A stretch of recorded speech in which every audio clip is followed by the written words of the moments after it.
again, friends and fellow adventurers. Welcome back to Rolling Solo RPG.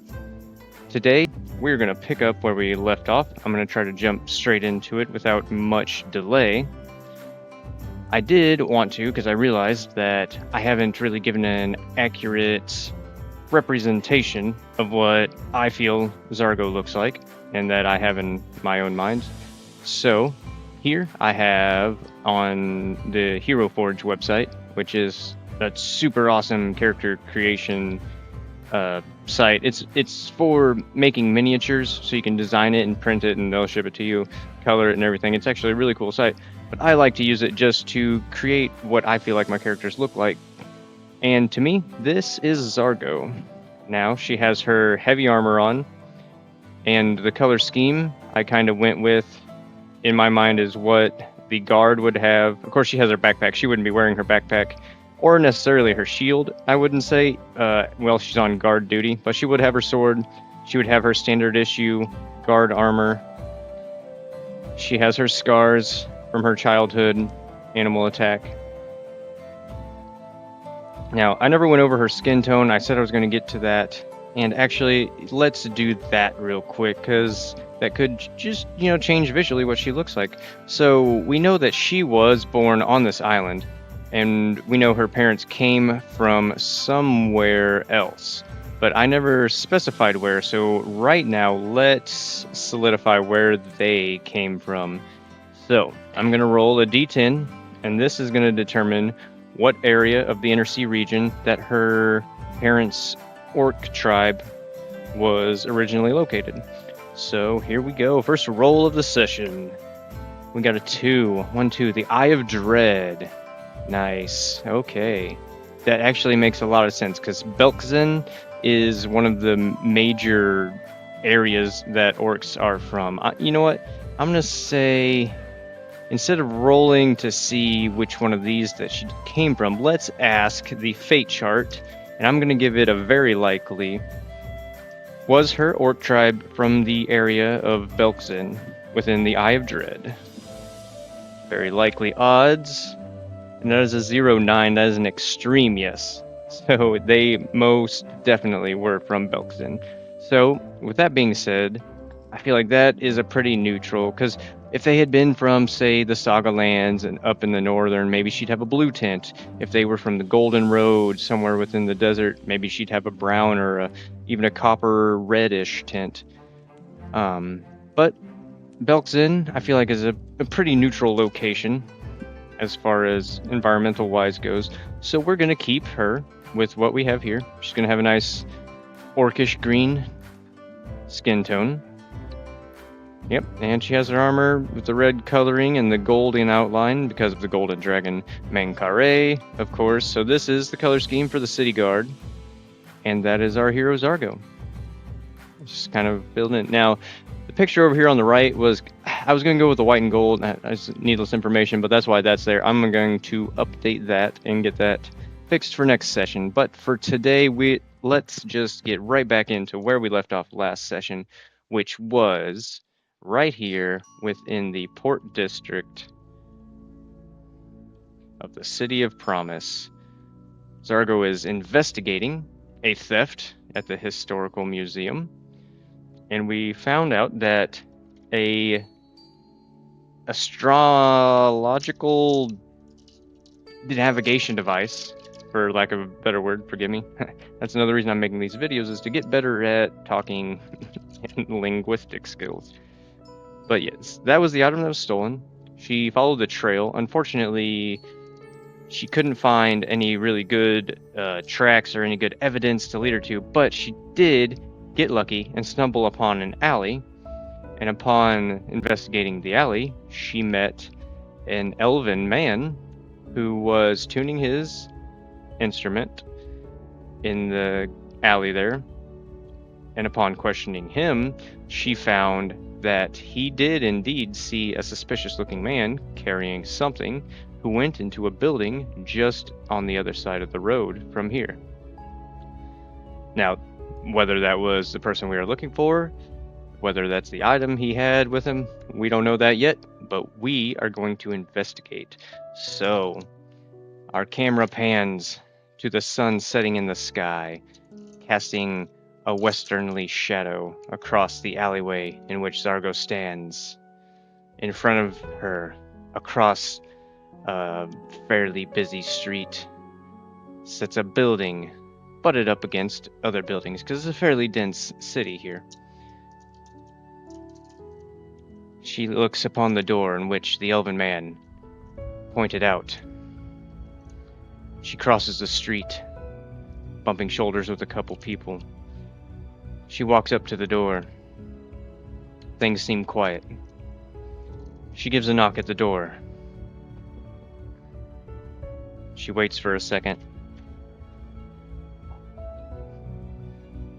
Does anybody answer the door? I'm going to say that it is very unlikely that anybody answers the door. So, does anyone answer the door? 45. That is a no. Nobody answers. She waits another minute or two. Still nothing. She checks the door. Is the door locked?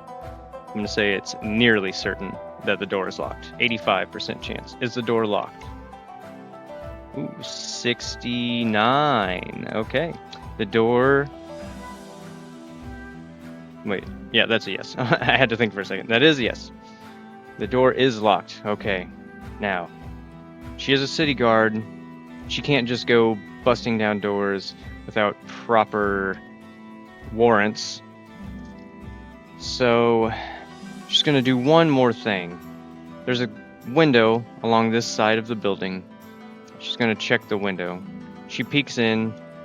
Is the window boarded up or the curtains drawn? Is she able to peer through the window and see anything that's going on inside? Again, I'm going to say that is nearly impossible. Because if anybody's doing something of the thieving, and this is their hideout, then it would definitely have the curtains drawn, or windows boarded up. Nearly impossible. Can she see anything peering through the window? 42, that is a no. She cannot. So, she checks, and of course the window's locked as well. She looks around. No suspicious people approaching. Okay, here's a good question. Just kind of maybe get the story rolling a little bit. As she's looking around, the people, citizens walking down the street, she glances to either end of the road. Does she notice if anybody is eyeing her from down the way? Is there anybody eyeing her? I'm gonna say 50-50. 86, no. Okay, so everything seems quiet on the street. Though her detective skills tell her something is amiss here, there's not much she can do within the realms of the law. So I think the next step Zargo is going to take, she's going to... The day's getting low, and her shift's about up. She's going to go back to the barracks, where the, for lack of a better word, the chief of the police department, the guard, the chief of the guard, she walks into the office. Chief, I have a lead on the theft at the historical museum, but the trail ran cold. I need a warrant to search a house just north of the historical museum. Chief says, "Of course, Zargo. I would love to get you that warrant, but it's during this time of day, that's probably not going to be possible. Anybody within the courthouse has already left for the evening.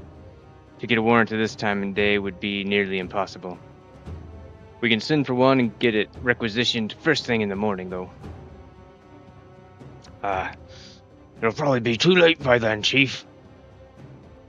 Well, what exactly was stolen anyway? You haven't reported yet. It doesn't seem like anything of severe importance. It was, the nice fungus leshy lady behind the counter informed me that it was a tool of navigation for long sea voyages, to use the stars and map a course. And also the donation box. Yes, that's what it's called. The donation box was also broken and stolen. I doubt there was much in it. The museum has seen better days, as of late. Well, that's too bad. I guess this is the chief's voice. That's too bad. Well, it doesn't seem like worth waking up any of the officials to get an instant warrant for that address. So we will wait till morning. I'll see to it gets done first thing. But with that, it is about time for your shift to be up, Zargo. So I hope to see you again in the morning. But I mean, I don't hope. Of course I do. You're employed. So if you want to get your pay, you will be here in the morning. All right, Chief. I'll go clock out and get my pay. Now, kind of in my mind, I'm thinking they get paid by the day, so these kind of like stop by the pay counter on their at the end of their shift. Is that the case? I'm gonna say 50-50. Why not? Is that the case? No. Okay, so they do get paid weekly. So she takes a nice, long, slow walk home. Now she still lives in the southern part of town. So she walks by all the taverns and the bars, and the people of the city. She nods at the night guards who are just beginning their shifts. Now, she makes her way back home. I do have a question. I know she's close with her entire orc community, and I would say she still lives at least near them. But does she still live with her parents? I'm going to say that's very unlikely. I mean, just because that's a tradition for us doesn't mean it would be a tradition for them. So, very unlikely. Does she still live with her parents? This dice is sideways, but that's a 20. I mean, that we need to roll the second dice. 27, that is a no, okay. So 27, no, she does not. But she does live near them in her own little one-bedroom apartment. Probably on the 3rd floor. She takes the stairs up. She jingles her key out her pocket, unlocks the door, goes in, flops down. She does her nightly workout routine, because, again, remember, she's muscle. She's all musclies. That's what we rolled for her second round of appearance. She does her setting and her meditation to her god Aurori. And she lays in her bed, closes her eyes, and goes to sleep. Next day, she wakes up bright and early, repeats her routine. She does her running down by the docks, runs by the piers, looks at all the boats coming in to harbor, everybody shuffling about. She finishes her jog. She straps up, puts on her guard outfit once again. She goes in straight to the chief's office this morning. All right, Chief. I'm here again. Has our request came in for the warrant? Well, yes, it has. My voice got deeper overnight, but I feel this is more chiefy. We did get it in, and it was accepted. Zargo, here you go. Here's your warrant. It is signed and sealed by the council, and I wish you luck on your investigation. You are a wonderful guard. You've done much great work here. We're trying to imply that you are a good guard and you care about your job. Get that driven in for the story narrative. So Zargo takes her warrant, rolls it up, sticks it in her back pocket, and she makes her way back to the north, past the Historic Museum. She stops in. She inquires, good morning, ma'am. I see you are up bright and early. And the leshy woman says, yes, is there more questioning you need? Zargo says, no, I was just making sure that everything is still fine. Nothing more to report. I was on my way to continue investigating, and I just wanted to reassure you that your items will be found. I will see to it. Well, yes, thank you, but no more trouble here. And I can't really recall any other details I could give you at this moment, but I do thank you for your work that you're attempting. Zargo nods her head, takes off back down the road, makes her way down the alley, and up to the door once again. And we just hit the 15-minute mark. This was a very uneventful day. Basically nothing happened. She just went to bed and woke up and got a warrant to actually search this building this time. But I'm going to stop her there. With that, I do need to... We're going to actually... Because I keep forgetting to mess with the adventure lists up here. I don't know what you're watching this on or if it is zoomed in enough for you to see. I do have one thread up here. I just wanted to kind of get it started. And I have Family Curse. I haven't brought that up at all in any of the videos yet. But if you remember way back in the beginning, for her personality, we rolled weak and we rolled superstitious. And I wasn't really sure what to make of that. But I've kind of come up with the superstitious. So she's going to be very superstitious, and that is going to make her weak. So it's going to be one of her weaknesses, is just her overwhelming superstition. So I'm going to try to play that in as much as I can. I don't know really how, but I'll come up with something. But anyway, so I'm thinking that she got her superstition from her mom, maybe a little bit from her dad too, but more so her mom. Her mom did a lot of really superstitious things, you know, like throwing salt over your shoulder or like... typical superstition things. But the reason for all this, Zargo's mother has told her that there is a curse on the firstborn daughter of their orc family, and it has been that way since she can remember, since her mom's mom could remember, since generations back. Now, as to the exact definition of what this curse is, I don't know. I don't think even they know. But we will have that as a thread right now. So there's going to be a curse. So if ever we come up to that, we will maybe be able to discover some more of what that curse is. But we do need to fill out some stuff here. So character lists, there hasn't really been any important characters yet. But you know what? We threw the chief in. So we're going to write Chief of Guard. Just so we have something to be here. Under threads list, we are investigating. So we're going to write investigation.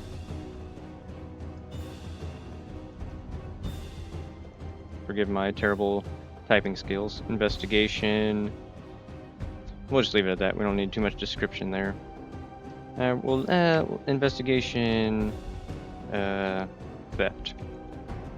Because I'm sure if we continue this kind of like fucking NYPD style, which I don't really want to continue this. That's just kind of a starting point. More investigation, I'm sure, will come. Anything else? Thread list, we're investigating. We got the family curse. Nothing else really going on right now. Under characters list, I'm going to add a character, and his name is Ragrim. Now, Ragrim is one of my characters, one of my very first character I've made in any of my role-playings, and I really like him. And if he ever comes up, because eventually Zargo's going to need it, at least one ally, one teammate, one traveling buddy. Because the way Pathfinder is set up, encounters are extremely based on party member numbers, and creatures are rated by parties of 4, so I'm gonna have to work with that. Even with 2 people, that I'm still gonna have to really kind of counter and work with that. It's easy to be done, and I could still do it even with 1 person, but it's really gonna make combat really boring. But if I have too many party members, then that's gonna make combat too complicated. So I think just adding 1 more is gonna be fun. So if that ever comes into play, I think we can add him as a party member, and he can come and go. Maybe we'll have a random person come in, but I already have character sheets for him and everything, so it'd be an easy just like plug and play for that. Character list. I believe one other thing I want to add as character list is Zargo's job as a guard. So I'm just going to say her occupation. That way, if we roll, like when we get a random event, sometimes we could get an NPC action, an NPC negative, an NPC positive. So that's going to be off of the character list. Now, if I were to roll and it came up occupation, that way, like say it's occupation negative, maybe something happens and someone reported Zargo for something and now she's on thin ice with the chief, or maybe she even gets fired, and so, or positive, maybe she gets a promotion, any kind of thing like that. I think that's a very dynamic piece of this we can add for right now, but these lists are going to fluctuate a lot as we go. Things are going to add, things are going to go off of it. So that's what we have for that. The adventure journal, our scene, let's add a scene. So our scene right now is going to be investigating the house.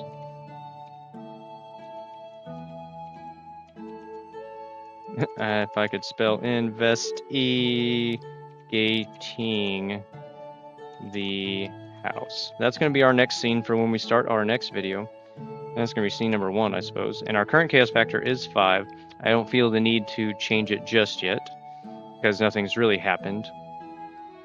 Also, one thing I'm going to make a checklist for the end of these videos, just so I don't forget stuff. I don't feel like Zargo has done anything to really earn XP, but I am going to at least give her 100 XP at the end of each session. So today, I am going to give her a 100 XP just for the session. We won't do last session because almost nothing happened last session. All right, where is it? I got a wealth of experience. Cool. Got to figure out how to use all this stuff once again.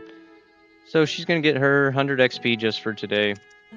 It takes 1,000 XP to gain a level in Pathfinder. Apply resource change. Thank you. We'll go back to play, make sure that worked. Yep, 100 out of 1,000. Okay, so she's 10% to level 2, right? But with that, again, I'm going to end it there. It's already dragging on to 22 minutes. Thank you guys for watching, and hopefully we'll get into some more excitement, some actual excitement, in our next episode. But I thank you for watching, Zargo and Varger and all the friends here. Thank you, and take care.